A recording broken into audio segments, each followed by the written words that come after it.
Bismillahirrahmanirrahim və bihi nəstə'inu innehu xeyru nasirin və mu'in.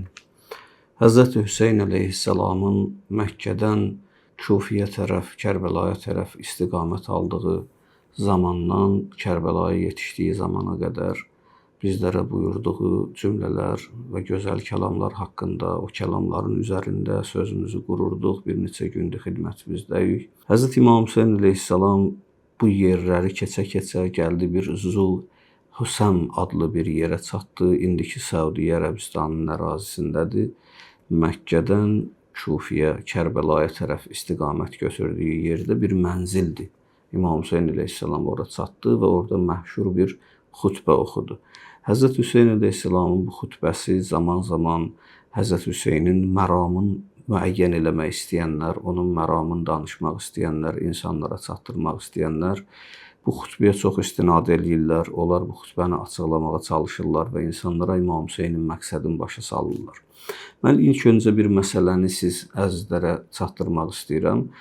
Baxın, İmam Hüseyn əleyhissalam üçün biz əzadarlıq eləyirik, məclislər keçirdirik. Bunun ən önəmli səbəbi budur ki, bu dünyada xeyir və şər savaşı həmişə olub.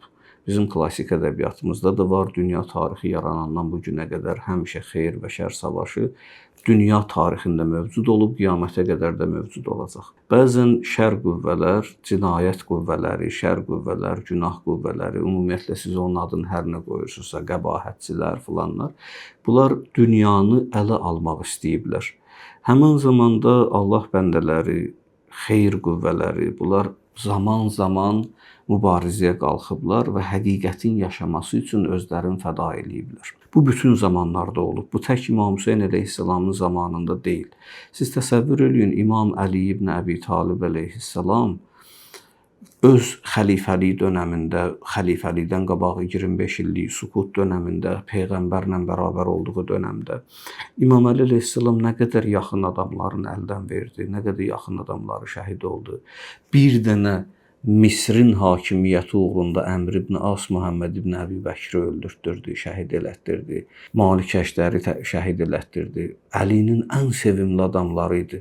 Muhammed ibn Əbi Bəkir üçün Əli ibn Əbi Talib əleyhissalam deyirdi, mən onu oğlum qədər istəyirəm. O mənim sanki oğlumdur. Mən onu öz oğlum kimi görürəm. Yəni o qədər onu çox istəyirdi İmam Əli əleyhissalam.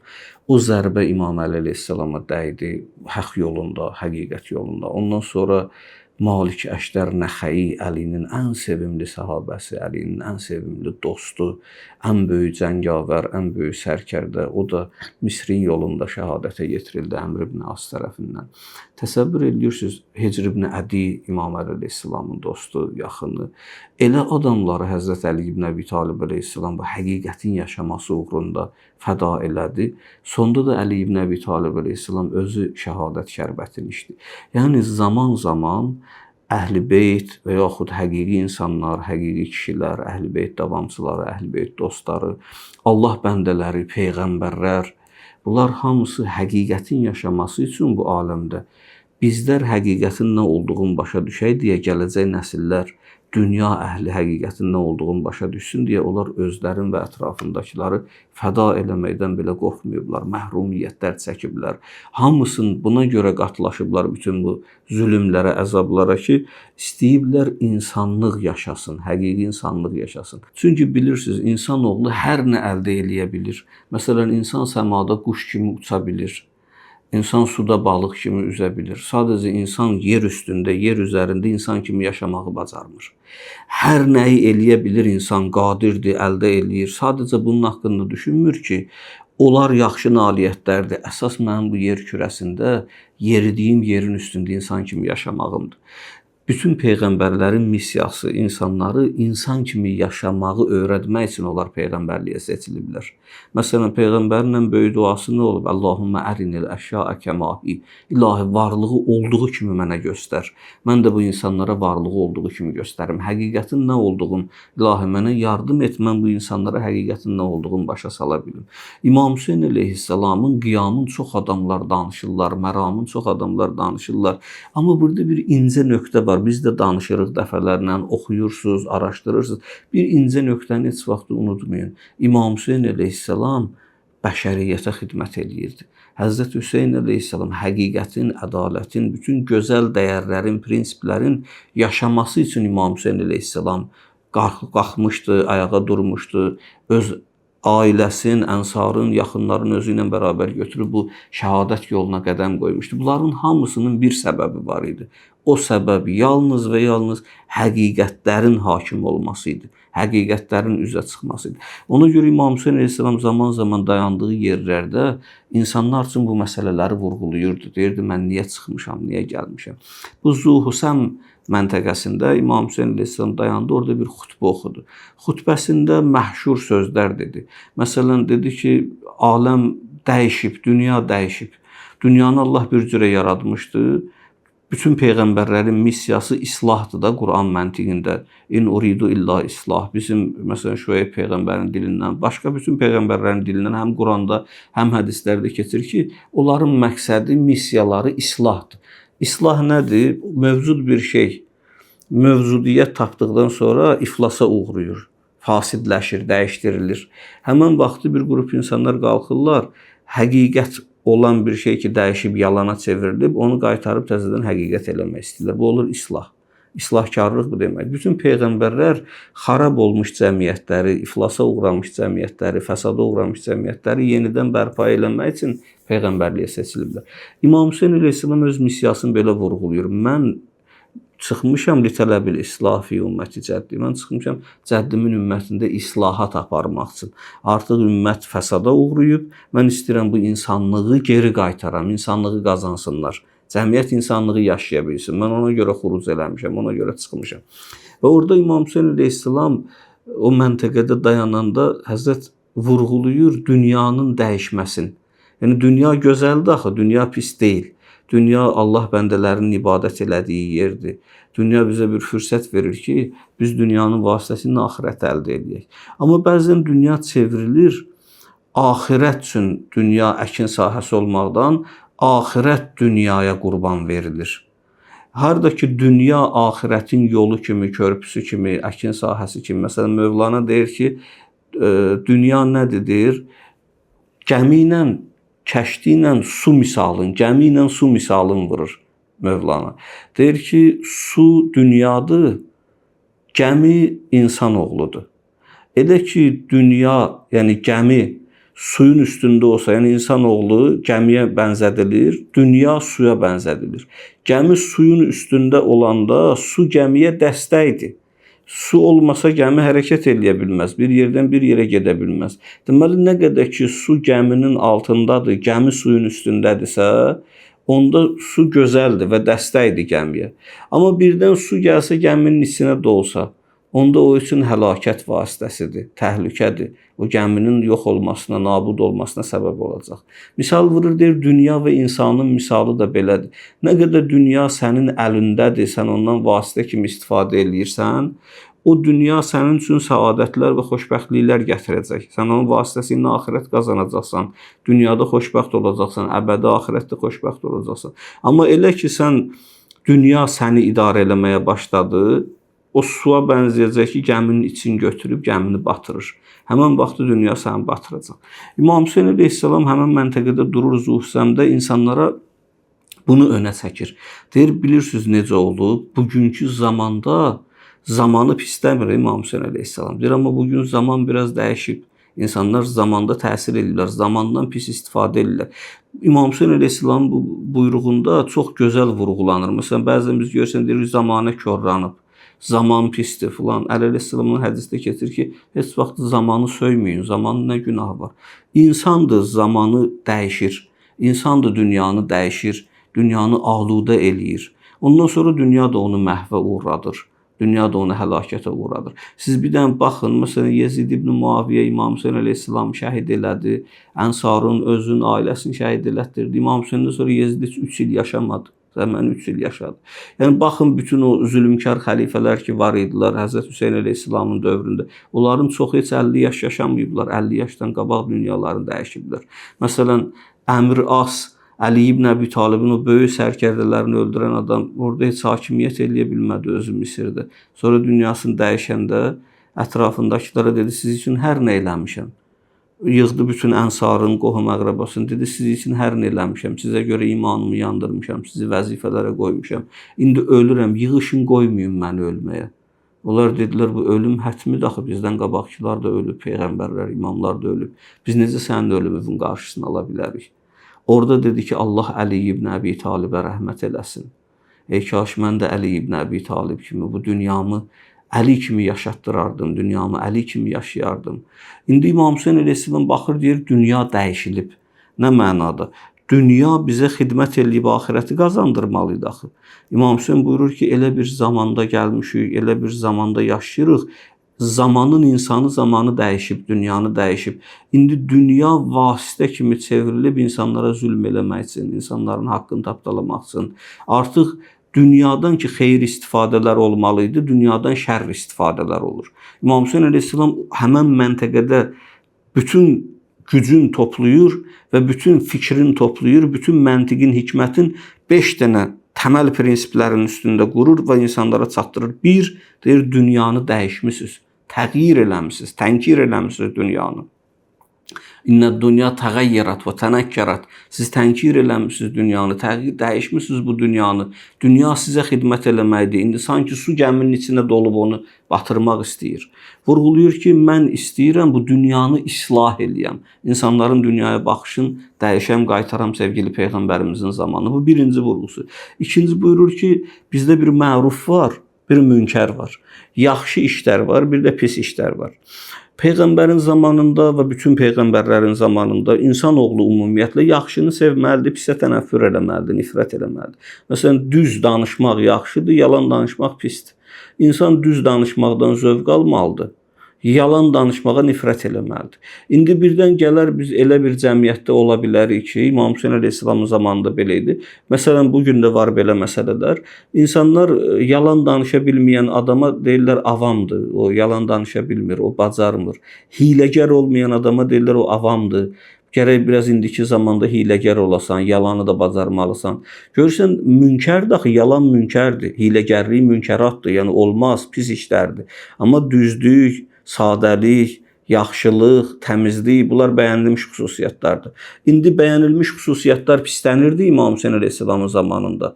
Bəyənilməmiş xüsusiyyətlər təriflənirdi. Və bu Əli əleyhissalamın zamanından başlanmışdı. İmam Əli əleyhissalam buyururdu ki, əgər Allahdan qorxmasaydım, ərəb dünyasında mən qədər hilə bilən olmazdı. Yəni elə bilməyin biz hilə bilmirik. Biz də bilirik hilə, Əli əleyhissalam buyururdu. Sadəcə biz Allahdan qorxduğumuz üçün, Allah bəndəsi olduğumuz üçün onlara yanaşmırıq. Hilədən danışmırıq, hilə eləmirik. Ümumiyyətlə hilə icra eləyənlərdən uzaq dururuq. Təsəvvür edirsiniz, İmam Hüseyin əleyhissalam qiyamının ikinci səbəbin, yəni duruşunun ikinci səbəbini vurğulayır. Buyurur ki, münkərat, yəni Allahın nəkr elədikləri, bəyənmədikləri pis xüsusiyyətlər təriflənilir bugünkü zamanda. Yaxşı xüsusiyyətlər pislənilir.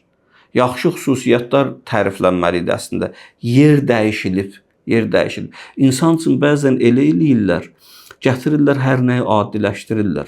Hələ müasir zamanda da siz baxsınız, görərsiniz ki, insan oğlu üçün çalışırlar, hər nəyi adiləşdirsinlər. Zaman-zaman bəzi şübhələrlə, bəzi suallarla hər nəyi sual altına aparmaq istəyirlər. Bütün müqəddəsatı sual altına aparmaq istəyirlər. Baxın, dünya bir hala gəlib, elə bugün də var bu, İmam Hüseyin əleyhissalamın zamanında da belə idi. Dünya bir hala gəlib, deyirlər ki, Allahı qəbul eləməyin. Hər şey insan üçündür, egzistensializm çıxdı. Məsələn, nə qədər istəyirsiniz bu deizm, teizm, nə qədər istəyirsən bunlar çıxdı meydana. Bu məsələlər hamısını bunların meydana çıxartdılar, insanı dindən uzaqlaşdırdılar, insanı adət-ənənələrindən uzaqlaşdırdılar. Baxın, məsələn, 20 il bundan qabaqki, 30 il bundan qabaqki adət-ənənəyə baxın, görəcəksiniz ki, bugün o adət-ənənələrə pis baxırlar.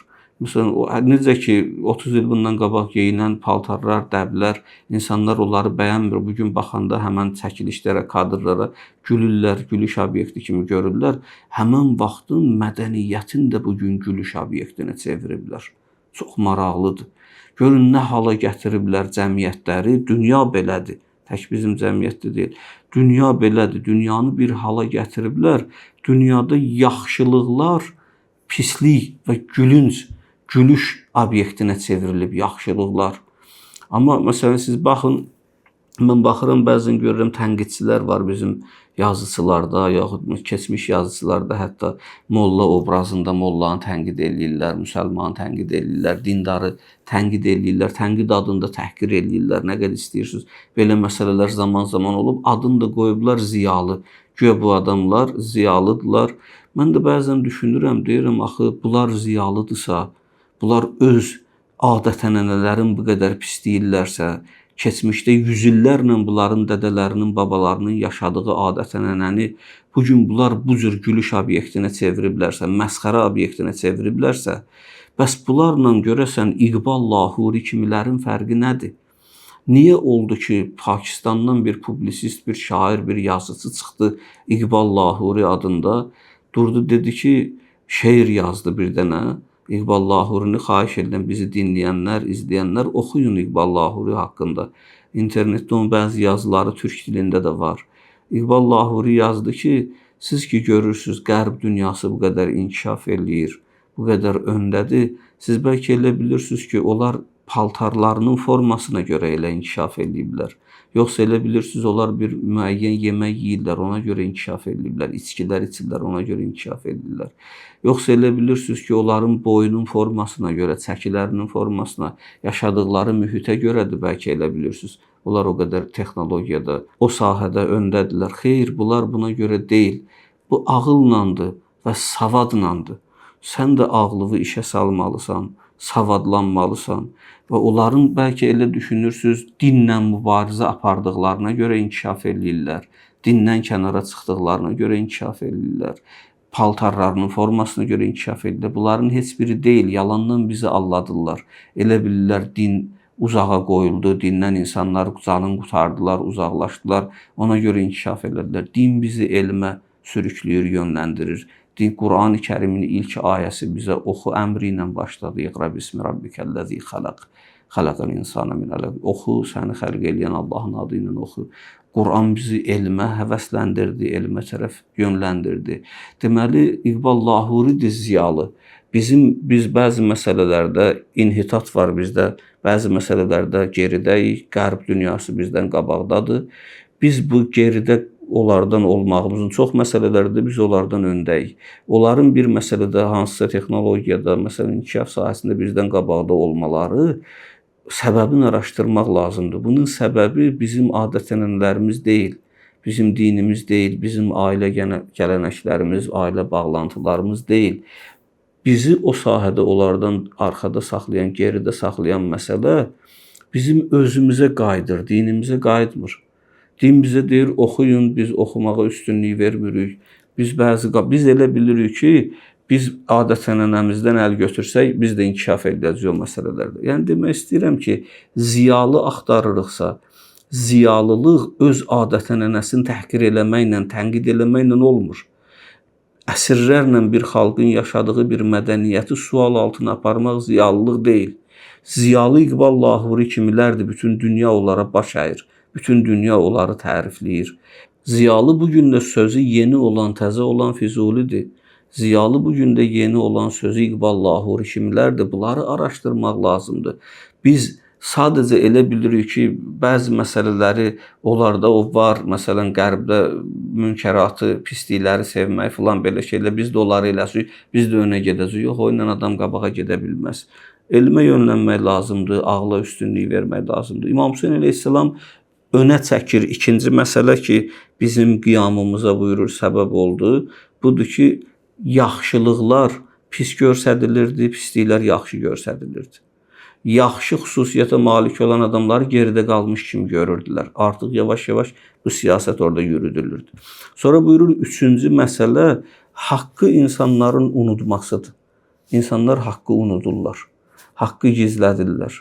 Haqqı gizlətmək, haqqı ört-basdır eləmək İslam dininə əsasən, Quran məntiqinə əsasən ən böyük günahlardan biridir. İnsan haqqın üstünü örtsün, haqqı dəyişsin və batili önə çəksin. Haqqın üstünü örtməmək, haqqı car eləmək, haqqı yaymaq bizim tarixdə, İslam tarixində Əli ibn Əbi Talib əleyhissalamın həyatında müxtəlif formalarda özünü göstərir. Həzrət bütün danışıqlarında, hətta savaşlarında belə zaman-zaman vurğulayır ki, biz həqiqət uğrunda savaşırıq, həqiqətlər insanlar üçün üzə çıxarılmalıdır, həqiqət insanlara çatdırılmalıdır. Həzrət bunları vurğulamaqla istəyir insanoğlunun haqpərəstliyin, haqqa olan sevgisin, qəlbində ən azından haqqın sevgisini saxlasın və hətta elə olsun ki, insan tək olanda belə nisbi olmasın. Bax, məsələn, Əli əleyhissalam Siffeyn savaşında cavanlardan biri dayanır, döyüşmür. Həzrət ona deyir, niyə döyüşmürsən? Deyir, ya Əli, o tərəfdə də Peyğəmbər səhabələrindən var, burada da sən varsan, mən avara qalmışam. Haqq oradadır, ya buradadır. İmam Əli əleyhissalam ona möhtəşəm bir cümlə buyurur. George Zordak, Məsihi alimi deyir ki, əgər bütün dünyanın fəlsəfəçilərin yığsaydılar bir yerə, o Savtul Ədalətul İnsaniyyə, insani ədalətin sədası əsərində İmam Əli əleyhissalam barəsində yazır. Deyir, əgər dünyanın bütün insanların bir yerə fəlsəfəçilərin yığsaydılar, onlara bu cavanın Əliyə verdiyi sualı versəydilər, desəydilər ki, orada o kişilər var, sahabələr var, böyük adamlar var, fəzilətli kişilər var. Burada da sən varsan, mən qalmışam avara, bilmirəm, haqq oradadır, ya buradadır. Əli əleyhissalam ona buyurur ki, əvvəl haqqı tanı cavan, eyrifil haqq. Haqqı tanıyaydın gərək indiyə kimi, tərif əhlə. Belə olsa haqq deyənləri də tanıyacaqsın. Allahın dini kişilərlə ölçülməz. Məsələn, 2+2 bərabərdir 4. Sən bu 4'ü bilirsən, 2 nəfər bir-birinə savaşır. Biri deyir 2+2 4 eləyir, biri deyir 2+2 54 eləyir. Sən biləcəksən ki, 4 eləyir, deyəcəksən bu düz deyir. Amma orada baxmayacaqsan da kimin saqqalı var, kimin qalustuku var, kim böyük boyludur, kim güclüdür. Ona baxmayacaqsın. Düzü biləndən sonra baxacaqsan kim düzün yanındadır, gedib duracaqsan onun yanında. İnsanın haqqı tanınması, haqqın yanında olması çox önəmli məsələdir. İmam Hüseyn əleyhissalam buyurur ki, bizim qiyamımızın, hərəkatımızın ən önəmli səbəbi həqiqətin nahaqqa çevrilməsidir. Həqiqətin qanadlarının qırılması, ayaqlarının sındırılmasıdır. Həqiqət artıq şikəst halına salınıb bizim zamanımızda. İmam Hüseyn əleyhissalam buyurur. Ona görə də mən durub həqiqəti öz kürsüsünə otuzdurmalıyam. Haqqı gizlətmək çox önəmli məsələdir. Çox böyük günahlardan biridir. Hətta insan özünü elə gəlişdirməlidir.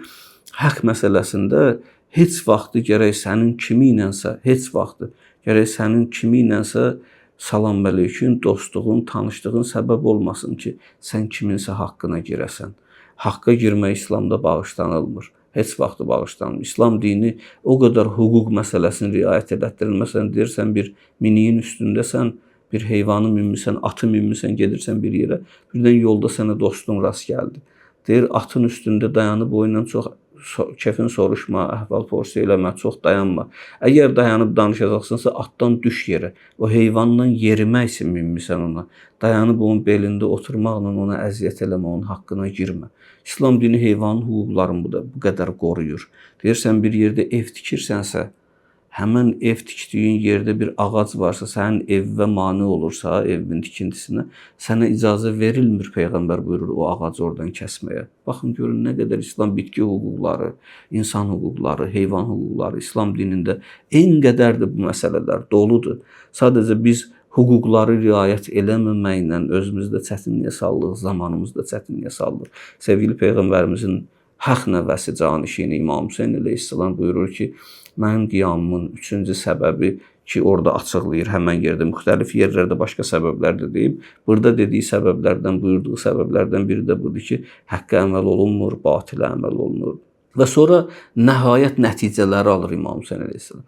Buyurur, belə hallarda ölüm xoşbəxtlikdir. Amma Yezid kimilərlə, zülümkarlarla, bu 4 dənə xüsusiyyatı aradan aparan adamlarla bərabər yaşamaqdansa, ölmək səadətə uyğundur. Həzrət Hüseyn əleyhissalam buyurur. Ölmək xoşbəxtlikdir. Amma onlarla bərabər yaşamaq isə zülümdür, zillətdir.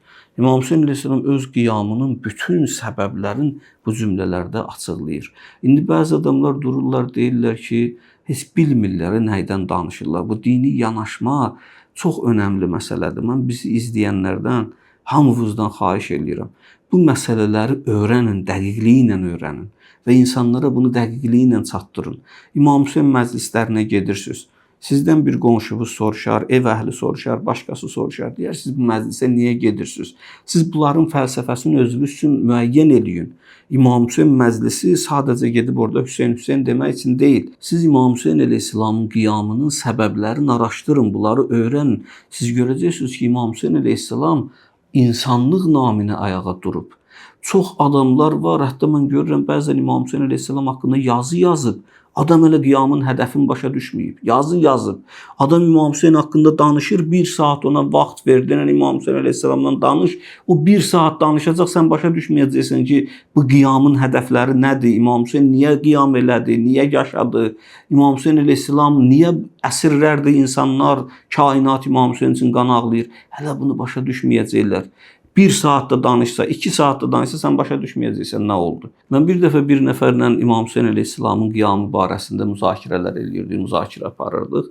Mən o adama da dedim ki, bizə lazımdır bizim özümüz Əhl-i Beyti doğru düzgün başa düşək. Əhl-i Beyti doğru düzgün başa düşmək üçün onun sözlərini araşdırmaq lazımdır. Bir nəfər adam bir hərəkat yaradıb, bir nəfər adam bir təşkilat yaradıb, bir nəfər adam bir qiyama qalxıb, 14 əsr bundan qabaq, bir nəfər adam qalxıb, hərəkət eləyib, ailəsi ilə, uşağı ilə, bu adamın müqəddəs hədəfləri var. Bunun müqəddəs hədəflərini biz öz fikirlərimizə uyğun açıqlamamalıyıq. Bu bizə bu icazə verilmir, təhrif etmək olmaz. Bu adamın hədəflərin, məramın başa düşmək üçün, son məqsədin başa düşmək üçün biz bu adamla yazılarında, biz bu adamın dayandığı mənzillərdə, buyurduğu cümlələrdə biz bunları araşdırıb tapmalıyıq. Adam özü öz məqsədini ortaya qoyub. Yaxud məsələn İmam Hüseyn əleyhissalam bir dənə kitab var, Əxbarut Tival. Əhl-i Sünnə alimlərindən biri 3-cü qarnında, İslamın 3-cü əsrində yaşayıb. 238-ci ildə dünyasını dəyişib. Deynəvəri adında böyük bir mühəddisdir, böyük bir alimdir. Əxbarut Tival əsərini o yazıb 3 hissiyə bölüb kitabı. Birinci Tarixul Ənbiyadır, kitabın birinci bölməsi, böyük kitabdır. Birinci qismin peyğəmbərlərin tarixini həsr eləyib, Adəmdən başlayıb bütün peyğəmbərlər barəsində araşdırdıqlarını orada gətirir. İkinci bölümündə Tarixul Mulukdur. Şahların, padişahların, məliklərin tarixlərini araşdırır. Üçüncüsündə keçir tarixi İslama, İslam tarixini keçir və təbii İslam tarixi də özü 238-ci hicri qəməri ilə dünyadan getdiyinə görə o vaxta qədərin araşdırıb da özündən sonraki tərəf imamların qalan həyatı yoxdur orada. Orada gəlir Kərbəla hadisəsinə də toxunur. Kərbəla hadisəsinə toxunur İmam Hüseyn əleyhissalamın məhşur bir cümləsin, yəni bu cümlə ki, çox yerdə siz bunu oxuyursunuz, eşidirsiniz. İmam Hüseyn əleyhissalamın bu məhşur cümləsin Deynəvəri öz əsərində gətirib, yəni Əhl-i Sünnə alimi qədim mənbə olaraq onun əsərində bu hədisi tapmaq olar. Buyurur İmam Hüseyn əleyhissalam gəldi bir məntəqədə oturaq elədi və o məntəqədə İmam Hüseyn əleyhissalam oturaq elədiyi məntəqədə bu cümləni buyurdu. Buyurdu: "Ən-nasu əbidud dunya və dinu lə'ibun əla əlsinətihim və izə muhisu bil bəla qallət dəyyanun." İmam Hüseyn əleyhissalam buyurdu ki, insanlar dünyanın quludular, dünyaya özlərini qul ediblər. Eyni ilə o bayaq ki dediyim Zuhusəm məntəqəsində danışdığı söz kimi ki, dünyanı dəyişiblər. Dünya bizə xidmət eləməlidir axı. Biz dünyaya xidmət eləyirik. Dünyanın rəngini dəyişmişik. Dünyanın hədəfini dəyişmişik. Bizim dünya üzərində olan hədəfimiz dəyişibdir. İnsanlar dünyaya özlərini qul eləyiblər. Halbuki dünya onların əlində vasitə olmalıydı. Bunlar çevriliblər, alət olublar dünyanın əlində. Dünya bunlara alət olmalıydı. Bunlar dünyaya alət olublar. Bax, dünyanın əlində aləti çevrilibdir. Sonra buyurur ki, və dinu layqun əla əlsinətihim. Din onların dillərində lağlağıya bənzəyir. Fəizə muhisu bil bəlad qəllət dəyyanun. Elə ki, bəla ilə üzləşərlər, dindarlar azalar. Bəla gələndə dindarlar azalar. Görərsən, məsələn, bəzi məsələlər çətinlik olan kimi deyərlər ki, hə, belədir, bu din bizə ancaq çətinlik gətirir. Hər nə özlərindən olarsa onu bağlayırlar dinin ayağına. İnkişaf eləyə bilməmsən, yatmısan, oxumamısan, təhsil almamısan, yoxsa Allah zəkanından gözəlini sənə verib, təbiətindən gözəlini sənə verib, məntəqələrindən gözəlini sənə verib, hər nə ilə gözəlini sənə verib, sən tənbəllik eləmsən, istəməmsən, araşdırmamsan, kimsə qabağa gedibsə, onu sən niyə görə deməlisən ki, mənə verməyib, ona verib, yaxud din bizi geridə saxlayıb, sən özün özünü geridə saxlamısan. İmam Hüseyn əleyhissalamın qiyamının səbəblərinin, Kərbəlasının səbəblərinin, Aşurasının səbəblərini bir-bir araşdırmaq istəsin. Hamısı Həzrət Hüseyn əleyhissalamın danışıqlarında bizim üçün vurğulanıb və bizə bir normal bəşərin, kamil bir insanın, doğru düzgün bir insanın nə formada yaşamalı olduğunu İmam Hüseyn əleyhissalam öz Kərbəlasında ortaya qoyub. Amma təəssüflər olsun ki, Həzrət Hüseyn əleyhissalamın düşmənləri Həzrət Hüseyn qədər mərd, cömərd, Həzrət Hüseyn qədər Allah bəndəsi, Allahı sevən və kamil insan deyildilər. Onlar İmam Hüseyn əleyhissalama qarşı bütün fitnələrdən və İmam Hüseyn əleyhissalama qarşı bütün namərdliklərdən istifadə elədilər. Mən bir beyt var idi, köhnədən yadımda qalan bir beytdir. Həzrət barəsində, İmam Hüseyn əleyhissalam barəsində idi. Tuş olubsan qətligəhdə düşmənin namərdinə, köhnə birahən kimin aya dəyərdi dərdinə. Yəni deyir ki, pirahən köynəyə deyirlər. Deyir, sən Hüseyn, qətligahda düşmənin ən namərdinə tuş gəldin. Qətligah o çuxur yer idi ki, İmam Hüseyn əleyhissalam orada can verdi. Sən deyir, o can verdiyin o çuxur yerdə düşmənlərin ən namərdinə rast gəldin. Ən namərd düşmən sənin qarşıva çıxdı. Niyə? Köhnə pirahən kimin aya dəyərdi dərdinə? Axı bu köhnə pirahən, köhnə köynək nə idi ki, onu da qarət elədilər? Yəni, o qədər sənin düşmənlərin namərd idi ki, sənin köhnə pirahəni də qarət elədilər. İmam Hüseynin düşmənləri o zamanda namərd idilər. Ona görə İmam Hüseyn əleyhissalam buna baxmayaraq ki, hər tərəfdən ona hücumlar oldu, Həzrət həqiqətləri bərpa eləmək üçün cəddinin, ümmətinin fəsada uğradıqdan sonra yenidən onları islah etmək üçün İmam Hüseyn əleyhissalam Mədinədən öz yurdundan Məkkəyə, Məkkədən də Kərbəla istiqamətinə qədəm götürdü. Allaha and verirəm izzət və cəlalına. Allah bizi Əli və övladı Əlidən ayrı salmasın. Vəssalamu aleykum və rəhmətullahi və bərəkatuhu.